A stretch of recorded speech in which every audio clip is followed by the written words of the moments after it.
Direction la Chine ce matin, Mélina, notre regard à l'international pour cette annonce qui fait causer. Le budget militaire du pays, de la Chine, va fortement augmenter cette année.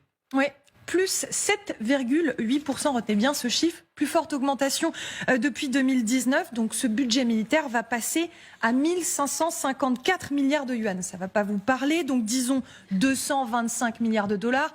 Là aussi, c'est compliqué. Donc, on va comparer au plus gros budget du monde, celui des États-Unis, et le budget 2023 de la défense américaine. Il devrait être, pour 2023, de près de 860 milliards de dollars. La Chine est donc évidemment loin derrière, on le voit. Mais elle jouit tout de même de la deuxième plus grosse enveloppe au monde. Et puis, c'est celle qui a les plus gros effectifs au monde avec 2 millions de soldats. C'est pas rien. Alors, l'idée, c'est quoi? C'est de vouloir concurrencer les États-Unis et sans doute de se défendre, alors, du coup. C'est ce qu'ils affirment. Écoutez le Premier ministre chinois. Nous devons vraiment mettre en place la volonté de Xi Jinping de nous renforcer sur le plan militaire. Nos forces armées ont des objectifs ciblés pour le centenaire de l'armée de libération populaire et doivent travailler pour renforcer la gouvernance militaire.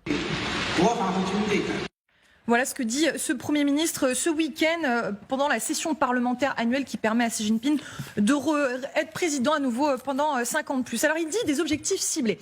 Qu'est-ce que ça veut dire exactement? Pour le Pentagone, aucune ambiguïté. La Chine a dans le viseur, vous avez deviné, Taïwan, ce petit État insulaire dont Pékin revendique la souveraineté. D'ailleurs, le Premier ministre chinois, dans ce discours-là, qui était assez long, avait évoqué un petit moment la réunification de la patrie, je cite. Mais regardez, évidemment, réaction en chaîne, surtout du côté des États-Unis. Un général de l'armée états-unienne, Charles Flynn, qui dit « L'accroissement de la puissance de feu de l'armée chinoise ne reflète pas la volonté d'un pays qui souhaite se défendre, mais plutôt d'un État qui se prépare à un conflit militaire hors de ses frontières. » Ce général qui juge que 2023, ça va être une grosse année pour les États-Unis pour 2 raisons. Équiper les forces américaines, évidemment dans le contexte de la guerre en Ukraine, et puis dissuader la Chine d'attaquer Taïwan. Ouais, les deux pays qui se renvoient en plus la responsabilité de cette escalade. Oui, ça fait plusieurs années que la Chine et les États-Unis ils s'accusent mutuellement de provocation. Il faut rappeler que les incursions d'avions militaires chinois dans la zone de défense aérienne de Taïwan l'année dernière ont doublé en 2022. C'était après que Pékin a accentué sa pression sur l'île, justement. La Chine, elle, de son côté, elle dénonce l'envoi par les États-Unis de navires et d'avions militaires dans la région.